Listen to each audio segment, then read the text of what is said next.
New Artist Spotlight Podcast.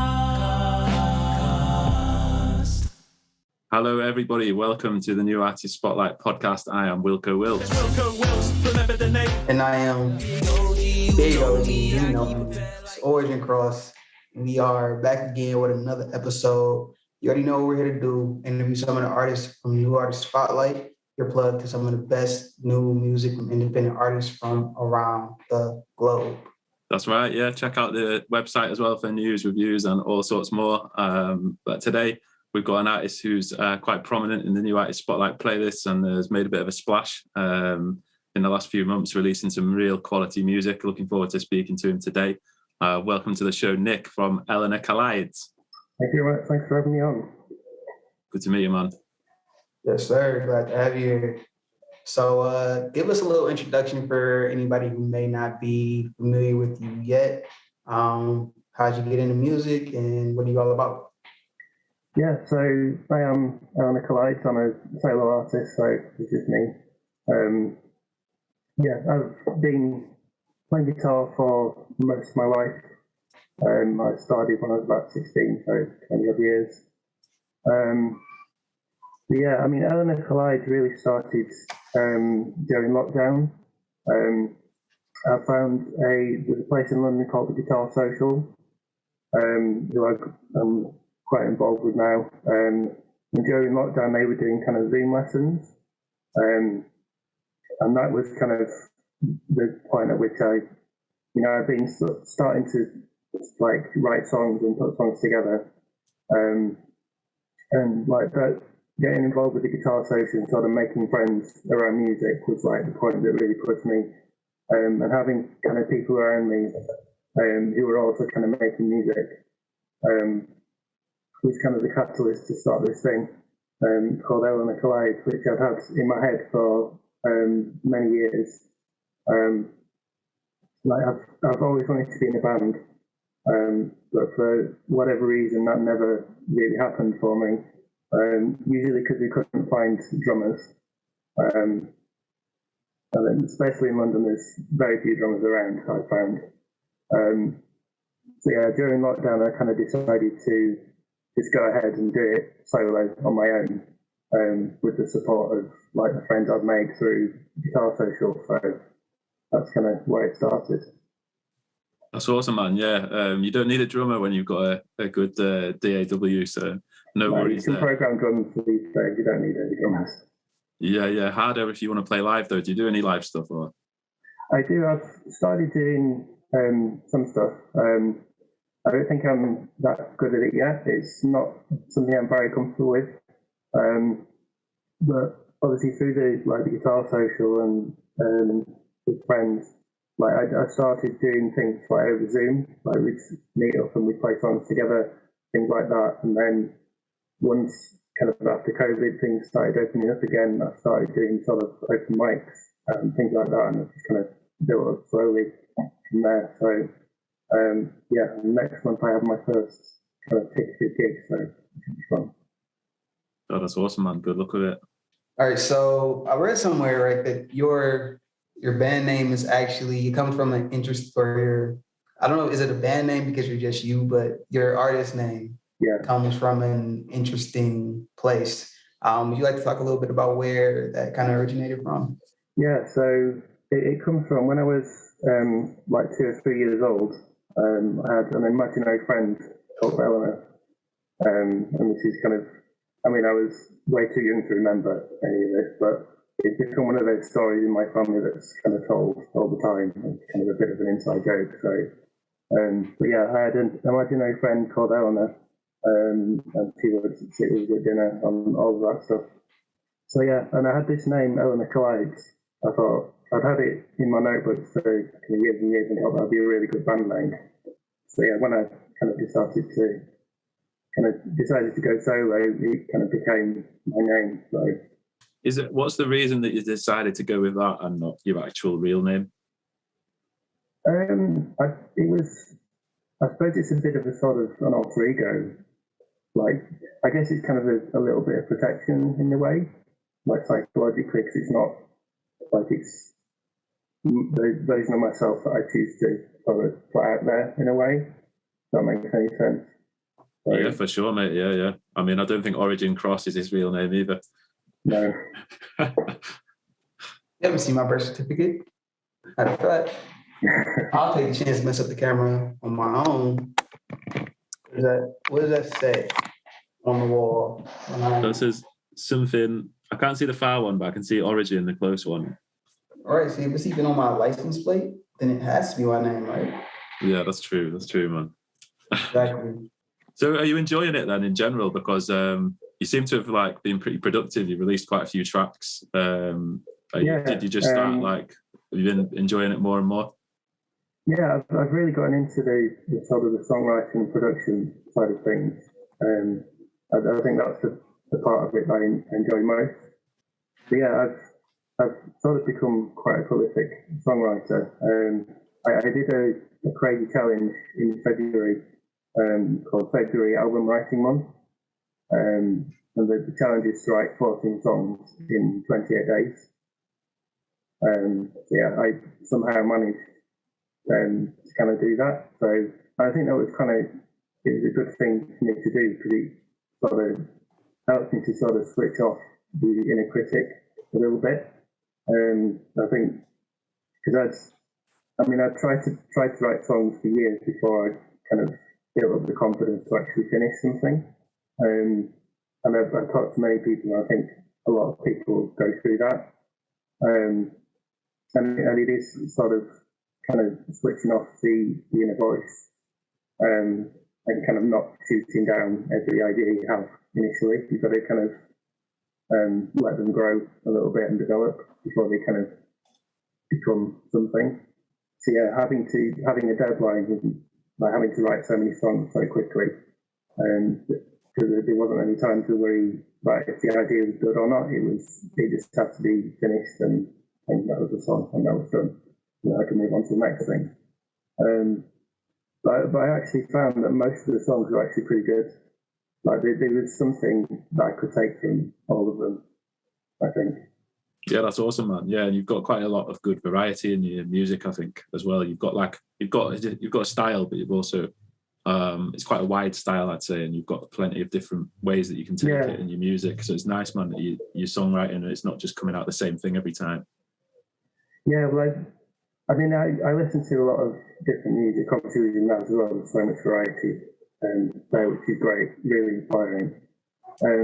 But yeah, I listen to loads of different stuff anyway. So, and like when I'm writing songs, I never try and stick to one particular style and say, right, I'm going to write a song like in this style or like this. It's like I would have the idea, and it's always wherever the idea takes me.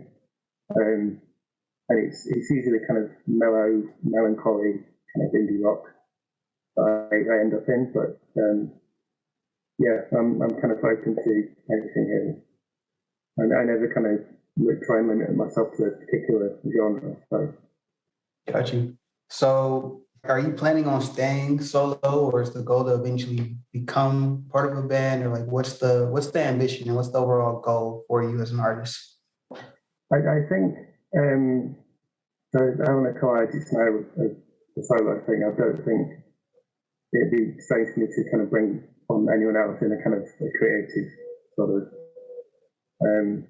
let anyone else kind of decide where we go as a band. That would be very weird. But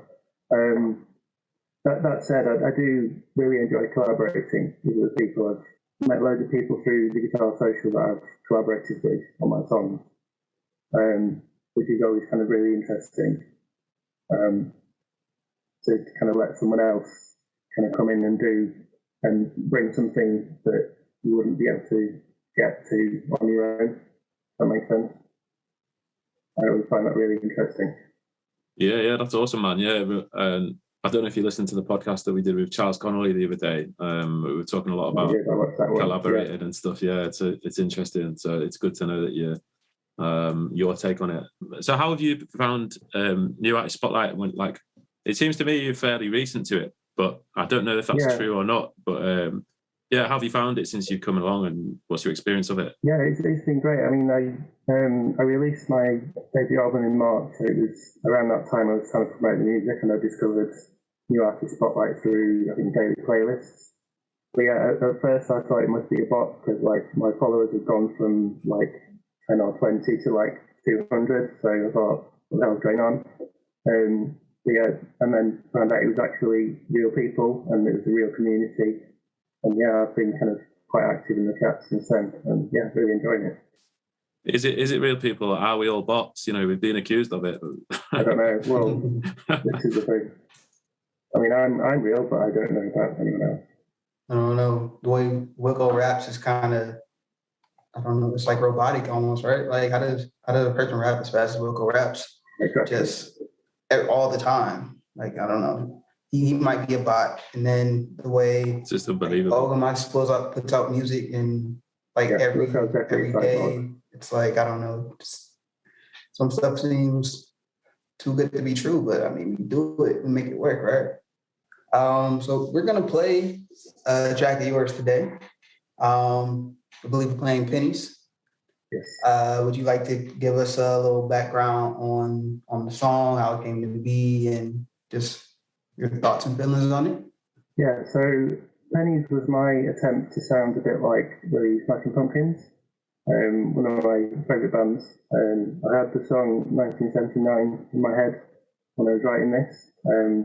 I had this kind of weird chord voicing. It's E major and D.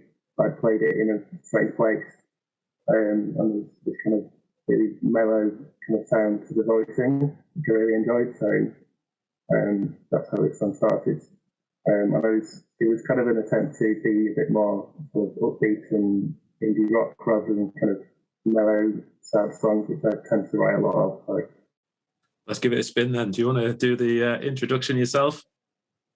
Yeah, this is Pennies by me, Eleanor Collides.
All right, thanks for letting us play that.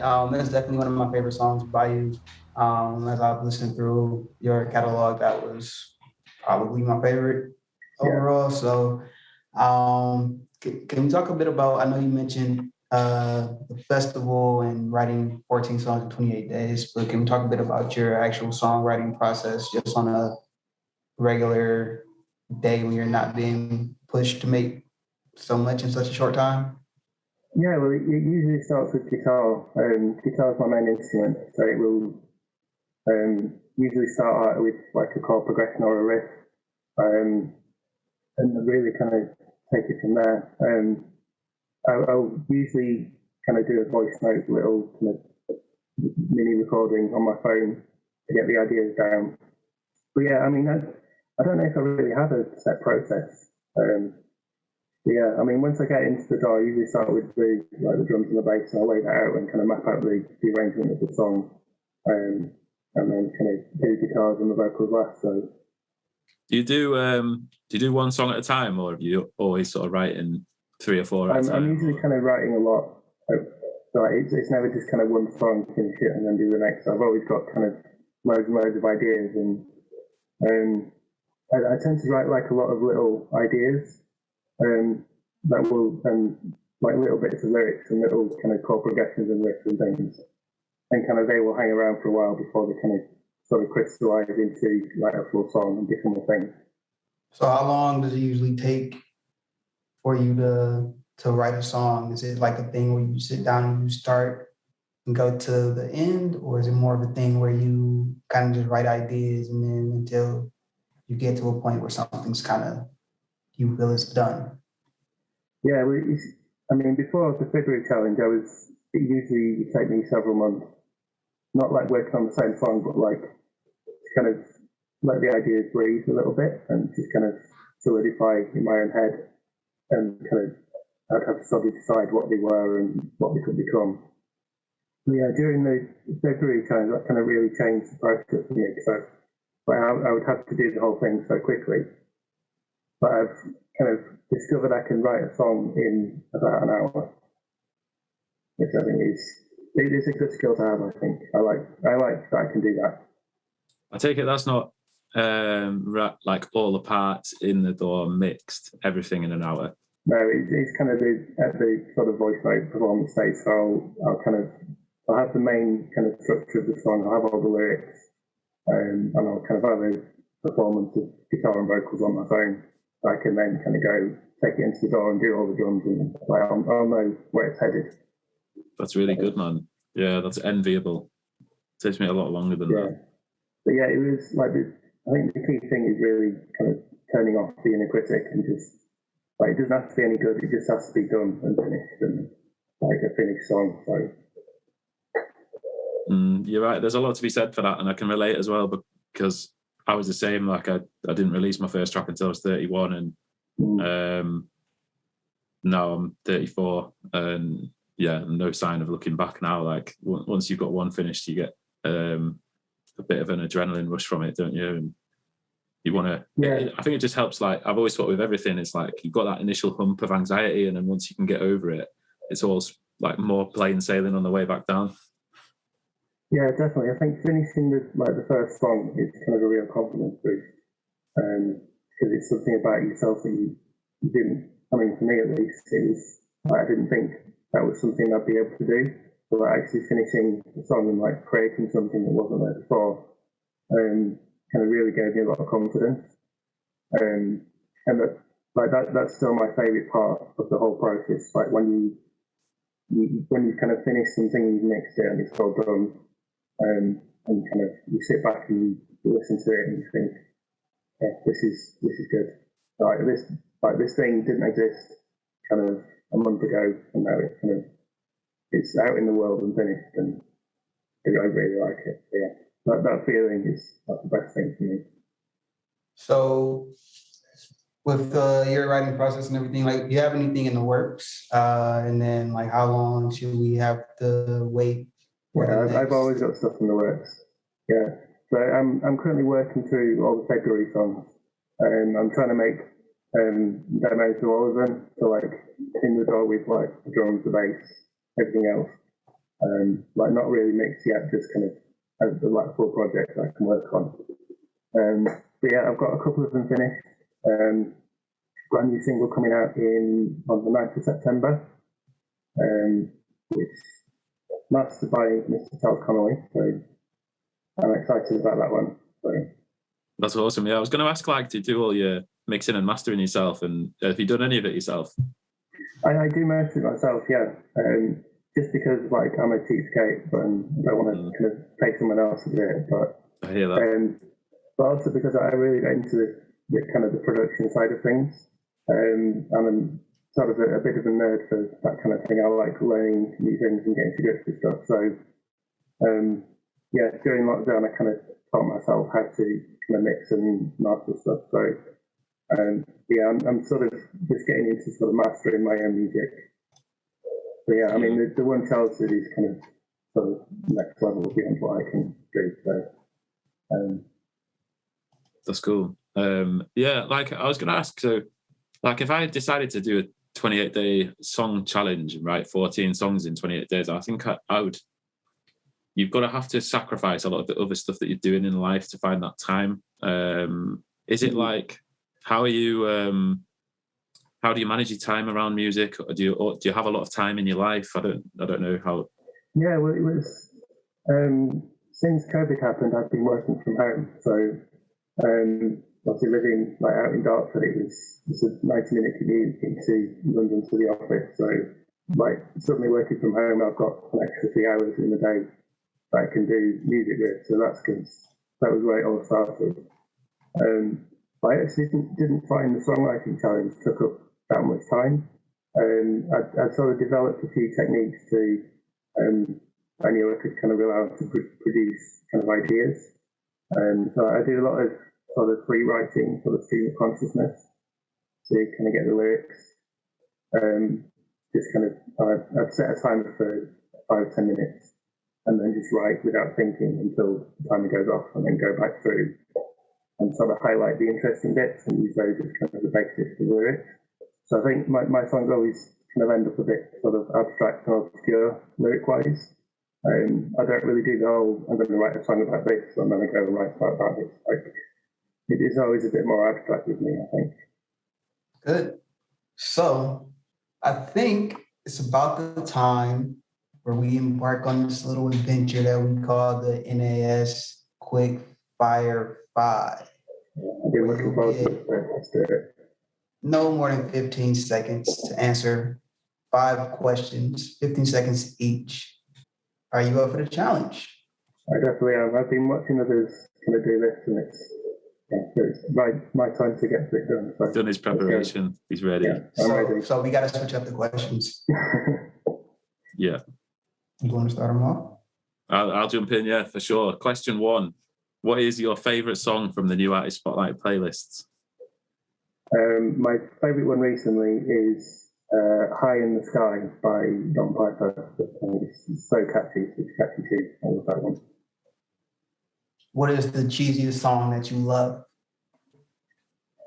Probably, I love George Michael, so probably Careless Whisper. Yeah, that's awesome. What is your favourite song of all time? Oh, you can't really choose. Probably Designed for Life by Manic Street Preachers. I'm a big Manic Street Preachers fan. Good tune, man. I can hear a bit of that in your music. Yeah, they're like my favourite band of all time. I love them so much. Is that another train? You don't usually get an interval in the Quick Fire 5. You managed it. Managed to get one. All right. Which band or artist, past or present, would you most like to see live? I actually saw this band for a long time. That answer would be Tool. Like I saw them live in May, and they were amazing. So I'd have to go with Alice in Chains when Wayne Staley was still around. Nice one, mate. And question 5, if you could spend a day with any other NAS artist, who would you pick? I think that would have to be Bad Scullions, because this is hilarious. I've never been to Brazil. Agree with that. Good people's, Liz is good people's for sure. All right, well, you survived, right? So let's I guess clap that was fun. for that, right? Good job. Well done, man. Just about. Did he miss any? Did he go over it all? No, he did pretty well, actually. Yeah. Yeah, I mean, You'd probably be Didn't- welcome back. You're not getting banned like half the other guests in this a lot of people, right? Like you didn't Yeah, cop yeah. out of any questions you answered. You stood up for yourself, and we like that on this podcast. Yeah, I very good. definitely didn't prepare at all. Right. So what can we expect next? You say you've got a new single in September. You've got a lot of songs that you're writing. Are you going to do another album or? Yeah, I'm planning another album. There'll be lots of new music from me over the next year or so. I've got two songs finished, mastered, ready to go. So they'll be out in 9th of September and 14th of October, I think the second one is. Yeah, and then I'll probably do maybe an EP in the new year before a second album. So lots of new stuff coming up. Sweet. So, would you like to tell everybody where they can find you on all your socials, streaming, everywhere they can connect or find your music? Yeah, I'm on all of the streaming services. At Eleanor Collides on all the socials, Instagram and Twitter, and my main ones. So yeah, come find me, come say hi. Yeah, that's awesome, man. And yeah, just before we wrap it up, I just want to say, has anyone confused you for a woman? Does anyone think that you are a female artist called Eleanor Collides? A few times actually. But yeah, people kind of say like hi Eleanor on Instagram and stuff, which is kind of weird. It's like, yeah, no, I'm probably used to it now. I answer to Eleanor as well as me. Right. So it's fine. You're not getting an inbox full of lusty men or anything, no? No, definitely not. I think if you look at my Instagram, it's clear that I'm a guy. So Yeah. I haven't had any weirdos sending me any strange pictures yet. That's good to know. It's good to know. Yeah, I think we're I pretty. mean, there was one song where there's a song where you have like a female artist featured on it, right? Yeah, I have a couple actually. My friend Lucy Wilko, I've done a few. We've written a few together, and I've done one couple with my friend Jenny, who plays the violin. So she's a very useful person to know. So if I need kind of vocals or kind of violin, she's an amazing musician, both of them. So I'm very lucky to have them around me and willing to collaborate. So. Yeah, so if someone hears the wrong song first, then I don't know, you might have to block some DMs. Yeah, it hasn't happened yet, but Yeah, we'll see, mate. Once you start getting a bit more traction, they'll all come rolling in, wanting their violin, babe. Yeah, I'll just send them to Jenny. It's fine. Yeah. Well, it's been an absolute pleasure to meet you, mate. Thank you for coming on. My pleasure. It's been fun. Yeah, and thank you everybody for listening as well. Everybody who's supporting us and sharing it on social media and stuff like that, really appreciate it. And same with everybody who's getting involved with New Artist Spotlight and giving a platform to us all. We'll see you all next time. Peace. New Artist Spotlight.